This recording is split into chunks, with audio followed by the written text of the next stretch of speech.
السلام علیکم ورحمۃ اللہ وبرکاتہ۔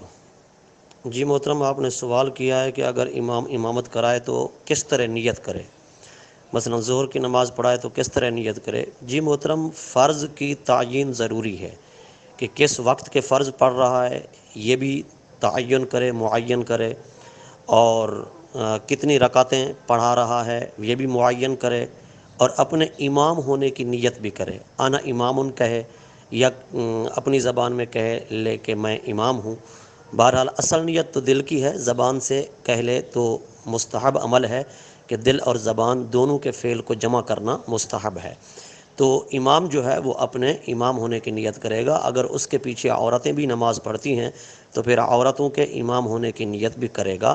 اگر عورتوں کے امام ہونے کی نیت کرے گا تب عورتوں کی نماز ہوگی، اگر نہیں کرے گا تو ان کی نماز نہیں ہوگی۔ لہذا مردوں عورتوں دونوں کے امام ہونے کی نیت کرے۔ اگر صرف مرد ہوں تو پھر مردوں کی ہی نیت کر لے، عورتوں کی نیت کرنے کی پھر ضرورت نہیں ہے۔ السلام علیکم ورحمۃ اللہ وبرکاتہ۔